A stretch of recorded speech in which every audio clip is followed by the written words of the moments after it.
Bloco Baixo FC, onde a tática fala alto, mas a resenha grita mais ainda. Fala galera do Bloco Baixo FC, quem fala aqui é Marlon Andrade e vamos falar do gigantesco da colina, poderosíssimo Vasco da Gama, o Fernando Diniz. O dinizismo chegou querendo demais. E não me acorda que eu tô sonhando. Já peço aí pra você curtir, compartilhar, comentar. Vai ser flamenguista, botafoguense, tricolor, quer falar mal do Vasco? Você que é do Fortaleza, o Leão foi assassinado nas ruas do Rio de Janeiro? Pode comentar, pode criticar, pode falar. Mas nesse momento, nessa rodada, estamos num sonho ou é realidade? Não tem jeito. Isso aí, Vasco 3, Fortaleza 0. Fortaleza, um bom time bem treinado. Mas o dinizismo capturou o esquema tático, não tem jeito. Por que essa empolgação do torcedor vascaíno? Porque o Vasco está fazendo desde contra o Lanús, a gente sentiu o dedo do Diniz contra o Lanús. Agora a gente sentiu o dedo mais profundamente. Tem jeito. Porque hoje o Vasco, você vai poder buscar aí qualquer comentarista falando a respeito do Vasco, você vai ver que o Vasco praticou futebol. Em diversas rodadas aqui, eu comentei, você pode acessar e ver os vídeos mais antigos falando de outras rodadas, eu batia na tecla antes do Diniz começar a trabalhar. Antes ele só estava sendo sondado. Será que vai dar certo? Será que o Diniz isso? Será que aquilo? Cara, o Vasco não tinha... O Vasco era uma massa, sem forma e vazio. E não praticava nenhum tipo de futebol. O Diniz pelo menos iria dar contexto e cara de futebol. O time iria praticar futebol e falar, mas as peças não são tão boas, gente. Não tem como você falar pra mim que um jogador profissional ele não possa ser orientado a fazer algo. O que tava o que era argumento pra todos os comentaristas, e eu que não sou porcaria nenhuma também estava usando, era de que, cara, se ele fez o Fábio aos 40 anos de idade fazer jogar com o pé, que ele não poderia fazer o João Vitor sair jogando. Tá ligado? Então, eu falei e defendi. Falei, cara, eu só vou cair em cima falando que os caras são horríveis. Tem muito jogador ruim no Vasco ainda. Tem. Não tem jeito. Mas só vou falar que os caras são horríveis quando eles forem treinados. E, cara, contra o Carille, jogando o time sendo treinado pelo Carille, não parecia que o time estava sendo treinado. Os outros falavam muito do aspecto do ânimo. Cara, vou te falar, o ânimo ele vem quando você é bem treinado e você consegue aplicar aquilo que você predeterminou nos treinamentos e consegue aplicar dentro de campo. O ânimo vem quando você começa a jogar bem o futebol, mas sendo que o time não era bem treinado, cara. Tá ligado? Que, tipo assim, eu não consigo enxergar o ânimo vindo antes de um bom futebol jogado. Eu acredito que o futebol apresentado era tão ruim que o ânimo era abalado. Então, hoje, o Vasco consegue praticar o esporte chamado futebol. E eu defendi. Eu só vou acreditar que esse time é ruim quando ele for treinado e provar que não sabe jogar o futebol. E a partida contra o Lanús, mesmo com a derrota, e a partida contra o Fortaleza, eu tenho um elenco que sabe jogar futebol. Foi treinado e colocou em prática aquilo que treinou antes. Ponto. Você pode falar, Marlon, mas tem muita debilidade. Tem, cara. Marlon, mas pode perder, tá muito animado, mas você pode perder daqui pra frente. Beleza, faz parte, acontece, é futebol, não tem como ganhar sempre. Mas você perder tendo uma ideia de jogo é totalmente diferente de você entrar em campo e simplesmente começar a correr de forma doida. Vou dar um exemplo, cara.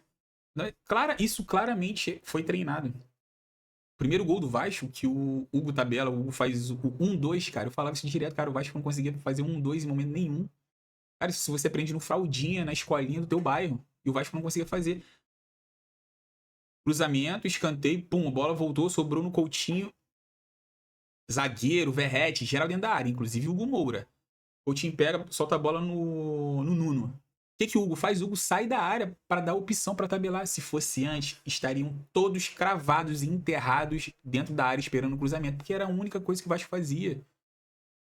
Pode ver vídeo antigo aí meu falando. O Vasco era um time de uma nota só. O Vasco só sabia uma música. A única música era toca a bola nos laterais e bola pro Verrete cruzada. Pra você ter ideia, o primeiro gol do Verrete, e você pode pegar todas as assistências que o PH deu e fez desde que ele entrou no Vasco. Esse foi o único passe que ele deu dentro da área, praticamente, assim. Um passe cruzado, né, vamos dizer. Obviamente que tiveram alguns cruzamentos que na minha cabeça não foram passes, foi uma cagada que ele cruzou na área e deu certo. Mas ele deu um passe pro Verratti. Ele não fez um cruzamento, foi um passe cruzado. Então isso é treinado, cara. ser treinado. O Vasco hoje não tem como única opção um cruzamento na área. Tá ligado? Porque tem aproximações. O Coutinho, tem um aspecto de ânimo. Claro, hoje o Coutinho consegue tabelar, hoje o Coutinho consegue triangular, hoje o Coutinho consegue encontrar opções de passe. Não tem como o cara não voltar a ficar animado, sendo que o time agora dá opções de passe para ele. Então, volta a falar, um time bem treinado é um time animado, um time com um mental ok. Aí você vai falar assim, pô, Marlon, o time tava tão ruim assim antes. Cara, você pega pra ver, são as mesmas peças. Não tem como falar que não é o aspecto, que não é o fator técnico. Não tem como falar, porque são as mesmas peças. E vou te falar, até mesmo, a mesma escalação e até a mesma formação tática, tipo 4-4-2, 4-3-3, formação tática, isso né? Acho que é o mesmo 4-3-3, pô. Obviamente, com algumas variações, com algumas liberdades, e tipo assim, o Tietê é outro jogador. Aí você fala, pô, Marlon, ele passou a jogar bem agora. Obviamente, ele tá sendo treinado, ele tá sendo orientado. Um jogador, ele faz a base, ele faz tudo certinho, mas são pouquíssimos talentos que você não precisa orientar. Porque ele tem tanta criatividade, tem tanta noção de jogo, tem tanta. Tipo assim, ele tem noção do espaço, do jogo, do que é o futebol, das demandas ali do momento do jogo. O cara tem tanta noção que ele não precisa ser orientado, ele basta estar com a bola no pé e ter opções. Mas a sua vasta maioria de atletas, a vasta maioria dos atletas precisa ser orientado, precisa ser treinado, eles precisam saber o que eles têm que fazer. Olha, você vai até aqui, tanto que a tônica, tipo assim, você não consegue ver um vídeo editado da vitória do Vasco sem que tenha no meio recortes do Diniz indo até atletas, chamando atletas para dar orientação ali no momento, gritando aos berros com o Luiz Gustavo, cara, você tem que fazer isso, isso e aquilo. Um PH chamando a galera para conversar, porque é isso, cara, o jogador precisa ser orientado. Você treina e se em algum momento do jogo você precisar fazer os ajustes finos ali, você precisa chamar e fazer. E o Diniz faz, porque ele é um técnico que treina. Os outros questionam muito, os trabalhos do Diniz. Cara, olha como é injusto, olha como é que é injusto com a carreira do Diniz, as críticas de tipo assim, você vai querer aplicar seu método de jogo mesmo num elenco limitado? Esse era o tipo de crítica. Demora muito para se aplicar a forma do Diniz jogar em qualquer clube. É tão injusto que para aí, pega os clubes que o Diniz pegou pra treinar. Cara, ele nunca pegou um elenco extremamente bom. Vou te falar, o Diniz em qualquer time da Europa de qualidade, o Diniz seria campeão de muita coisa, cara. Porque o tipo de treinamento, a metodologia, como ele entende futebol, é de uma grandeza absurda, cara. Por isso que não tem um jogador que foi treinado por ele que não fale bem desse cara. O cara ama futebol, o cara faz qualquer time jogar futebol. Se fez um Fluminense que estava desacreditado de jogar bola, acho que foi o Audax, né? Foi o Audax? Eu não lembro, foi o time que meio que colocou ele na vitrine. Pô, se ele já fez um Vasco, cara, se você pegar, tem lance do Vasco da primeira passagem dele, saindo, jogando bem, com qualidade, tendo alguns flashes, assim, de bom futebol. Pô, Fluminense, tá ligado? Então, tipo assim, muito injusto a carreira do cara e é muita má intenção também de querer criticar o Vasco no momento delicado que ele tava passando e tudo mais. Então, tipo assim, já tinha uma predisposição a se criticar o Vasco.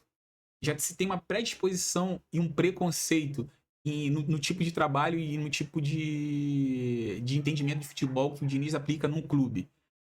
Junta essas duas coisas, cara, as únicas coisas que eu via, as únicas não, a vasta maioria de coisas que eu lia antes do Diniz assinar com o Vasco era se iria dar certo, se iria ter tempo, se iria casar a ideia com o elenco. Pô, irmão, não tem como. Hoje, o Diniz, a forma do Diniz treinar, a forma de ser técnico de um time de futebol, em qualquer clube vai dar certo.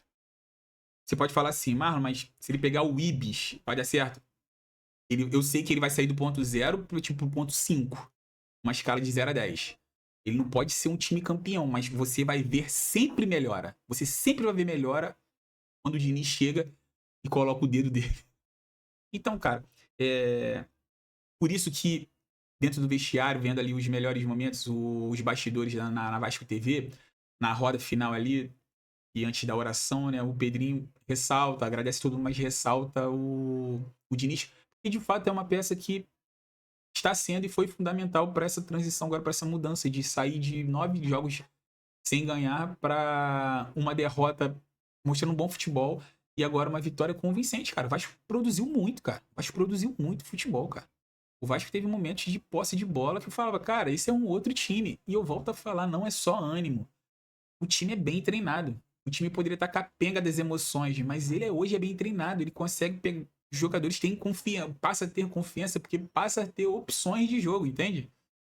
Então, eu acho que o Diniz é muito importante pro Vasco. Vai ser, vai continuar sendo. Não tô falando que o Vasco é campeão, apesar de, assim que o Vasco fez 3-0, eu mandei no grupo do futebol. Nasce o campeão brasileiro 2025. É isso que o Vascaíno é, infelizmente. Mas enfim, eu acho que ele vai agregar muito agora para as Copas e para o brasileiro. Pra pelo menos a gente disputar. Antes a gente não estava disputando, agora a gente vai disputar com outros times.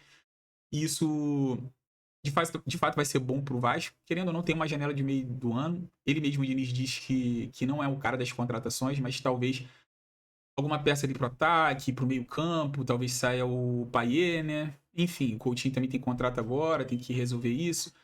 Então, a torcida vascaína tá muito animada e não é para menos. Tem que estar animada mesmo. E eu acho que todo mundo que viu o jogo do Vasco percebeu uma mudança da água pro vinho, cara. Assim, é uma mudança. Foi muito abrupta a mudança. Foi bizarro, é bizarro. Você vê um Vasco. Você consegue traçar um Vasco antes e depois do Diniz. Vai perder outros jogos? Vai perder. Pode cair nas Copas? Pode cair. Mas vai cair jogando futebol. Vai ter dia que o rendimento vai estar baixo? Vai ter dia, não tem jeito. Mas, pelo menos, o Vasco vai entrar com uma ideia em campo e vai morrer tentando aplicar essa ideia. Porque o que não vai faltar é berro e grito na beira do campo para coisa que foi treinada ser aplicada e dar certo. Então, eu consigo ver esperança para um Vasco aí futuro e isso me anima muito. E isso tem que animar mesmo uma torcida vascaína e não é para menos. Estamos chegando. E falar de uma outra coisinha aqui bem rápido, só passar, porque isso pode esbarrar até nos ânimos do nosso querido Little Couto. Por quê? Vazou aí a pré-lista, né? Porque a CBF notifica os clubes de que vai ser obrigada, né, a liberar alguns atletas. E para só vou citar, me surpreendeu algum outro nome ali, mas eu vou citar o Oscar. Eu não tenho acompanhado São Paulo, mas para o nome Oscar não estar chegando nos meus círculos ali de conversa, de convivência, de futebol, é porque talvez ele não tenha jogado o necessário para ser convocado. Mas ele está numa lista de pré-convocação. E isso pode acender o alerta, o que me chamou a atenção é que isso pode acender o alerta para vários outros atletas que antes, pelo fato do... É meio que assim, né? Um jogador ia mal, passava dos 30, ele meio que era aposentado de forma obrigatória da seleção brasileira. Mas sendo que agora, pô, o Oscar com 33 anos sendo visto e sendo lembrado, acredito que não esteja praticando futebol mágico ao ponto de ser lembrado de uma seleção brasileira, mas faz sentido ter um meio ali de criação. Então isso pode acender uma chama ali no Coutinho, pode acender uma chama, sei lá, num Ganso da vida, porque caraca, tô no Brasil jogando de meio campo com meus 30 e poucos anos e talvez possa sobrar para mim aí uma vaguinha. Então acredito que essa pré-lista aí possa ter dado uma injeção de ânimo para alguns atletas, tipo Fabrício Bruno foi convocado algumas outras vezes, mas pô, foi pro Cruzeiro, não tem tanto destaque hoje em dia, mas faz um bom campeonato, mas mesmo assim também foi convocado, o Oscar chamou muita atenção. Então acho que para jogadores brasileiros, eu acho que é um recado que está sendo dado que os olhos estão aí sobre todos. Então acredito que, eu espero que o Coutinho se anime, e já dá pra perceber que ele tá bem animado, que ele tá bem participativo, e eu acredito que, e tomara que ele cresça. É isso. Novamente, curte, compartilha e comenta aí. Vamos lá. Beijo, Bloco Baixo FC.